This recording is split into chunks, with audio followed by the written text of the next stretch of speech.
Come here. Kareem, stop. No. I'm yours. No, I am. move! You can me right. You can me right now. Alright, I can fuck Ow! you right now? Yes. Show me. Okay. Show me. Let's go. Prove it to me. Let's go. Take your hand off. I will. Take your hand off the gun. But you have to pull my pants down. Okay, take your hand off the gun. Stop. Take your hand off the gun. Kareem, stop. Okay. That's what I'm saying. If you don't take your hand off the gun, you is going to get shot. Parking lot. Stop. Told you. Told you. Kareem, stop. No, bro.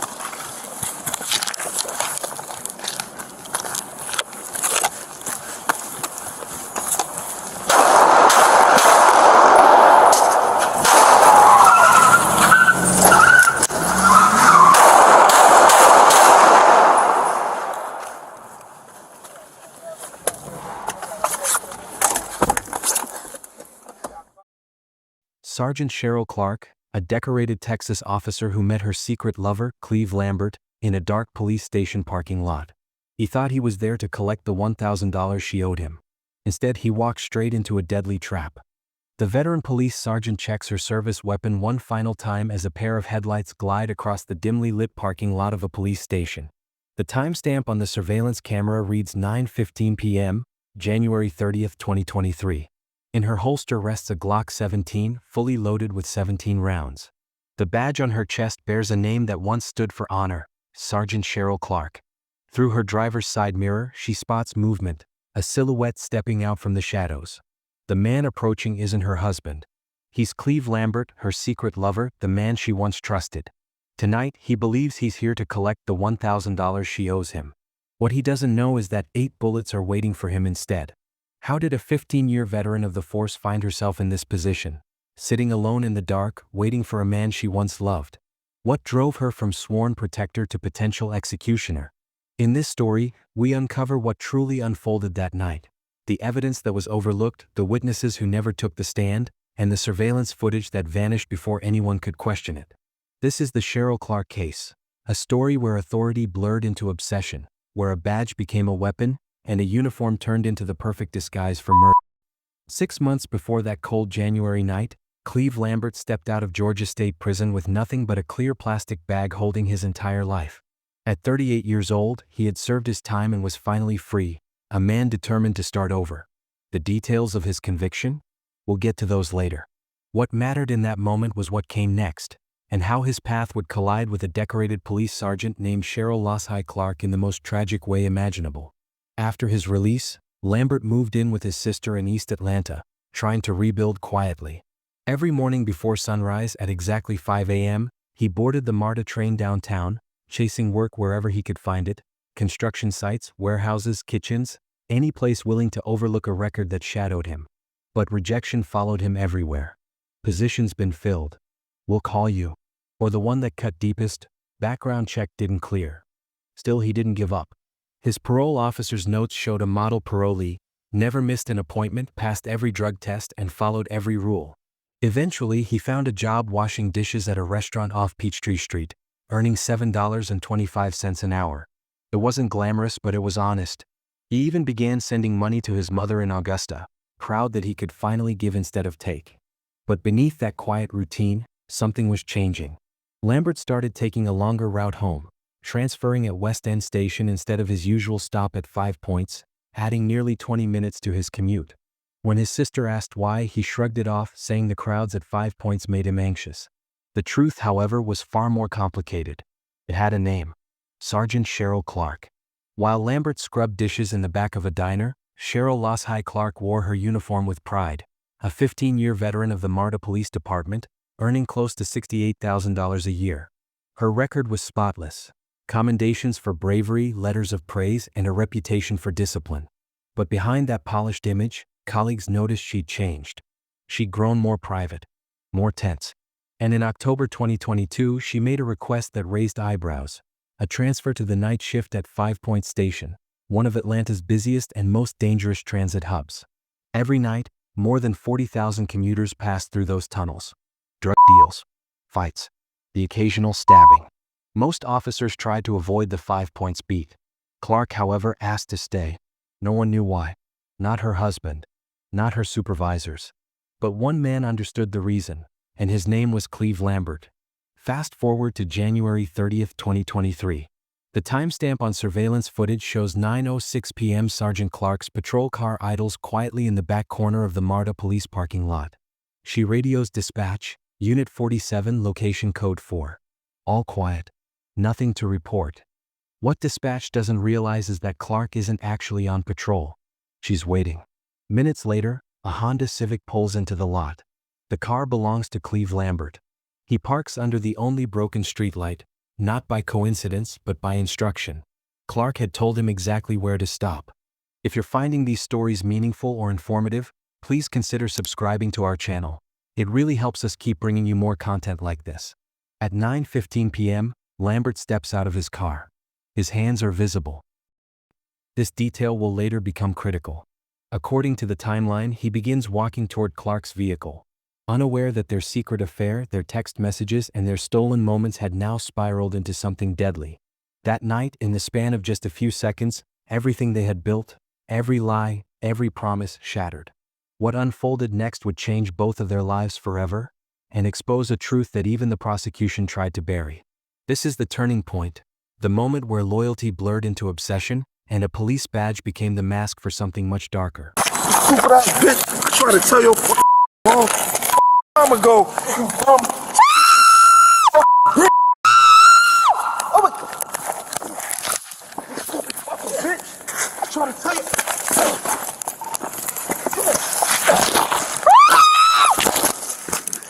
Come here. No, stupid bitch. Time ago. No, I'm fucking. Parking lot! Help! Parking lot! Stop! Come here. Cream! Stop! No. I'm yours! You not I am! mine! You can me right! You can me right now! Help! Right now? Yes! Show me. Okay! Show me. Prove Let's it to me. go! Prove it to me. Let's go! Take your hand off. I will! Take your hand off the gun. But you have to pull my pants down! Okay, take your hand off Stop! the gun. Take your hand off the Kareem! Stop! Hey, That's what I'm saying. If you don't take your hand off the gun, you is going to get shot. parking lot! Stop! Told you. Told you. Kareem! Stop! No, bro.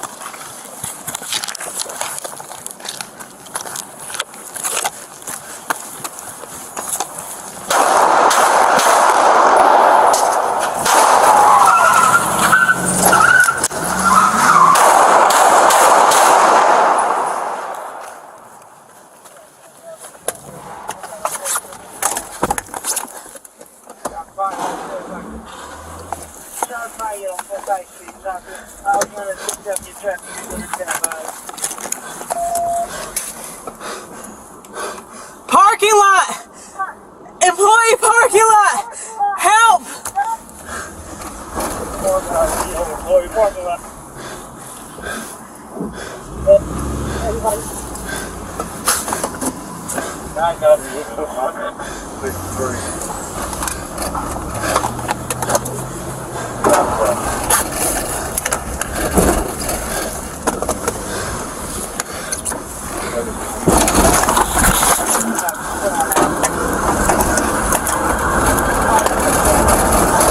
Subject going towards the exit out of Georgia State. Gonna be a tan Suburban.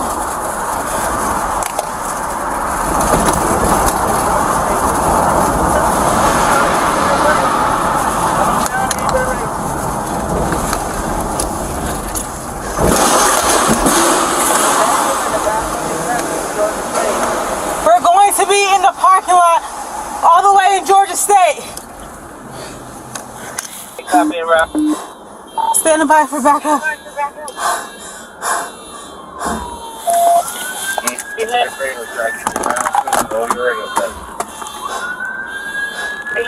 Unit code 35.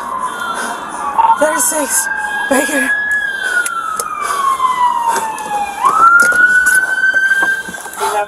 You call 35. 36, Baker, radio. Oh, yeah. You do it.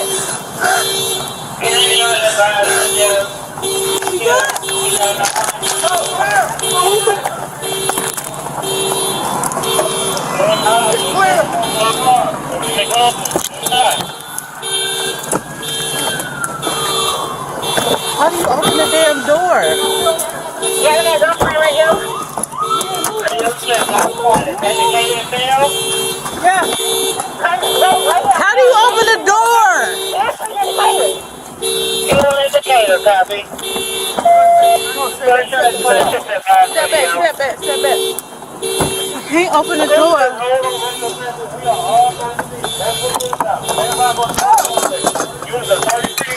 Something can come for you. Approaching the vehicle. Stand by, please. Good. Okay, come on.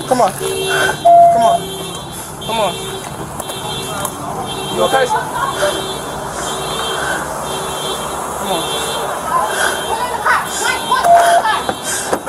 Get it. Get it, Sarge, get it. Come on.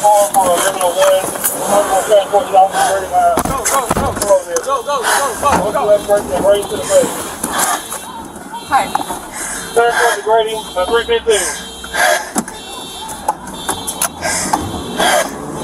Advise Grady Radio, I'm pulling up an emergency room. Advise them we got an officer in. Guns fired, shots fired. I shot like 6-7 shots. Radio also be advised 1101, shots fired. Officer involved shooting.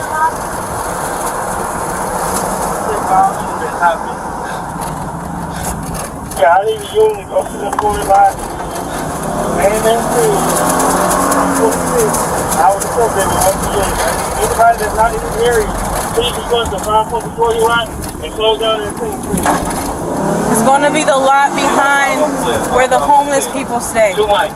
2 mics. 31 or 32, please start. It's going to be the lot behind the employee lot. By the homeless people. Where the homeless encampment is. Radio, I'm pulling up 26 to Grady. 315, copy, pulling up 26 at right there.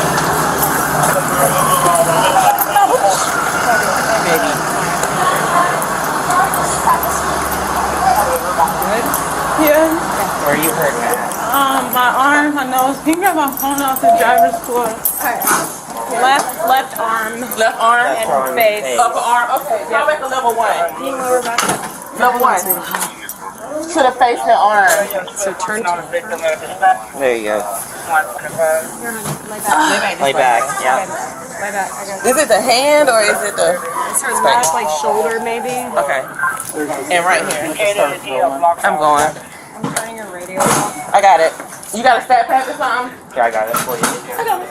Where's your pain right now? Uh-huh. Where's your pain? My face and my left arm. So you see your left arm, okay. Y'all got a radio? I got it, y'all. I was gonna go the other way. You got a radio, Dr. Hussein? I don't. I'm with her. Will you secure a firearm really quick? Give me 1 second. You have a radio, Brian? Can you radio this back? Let me secure this. Oh, okay. You gonna get the firearm? Also make sure nobody's against her. Also people blocked off for. We're going to your room, Tawana. I'm sorry. Whenever you get a chance, I'm gonna have to roll her, take the belt off. Okay. 15. You got her sticker? Yeah. Here, bro. I'm gonna just go down the Okay, other way. I'm coming. Just take the stretcher You got out. her belt? Yeah. Just relax, just lay back. I got you.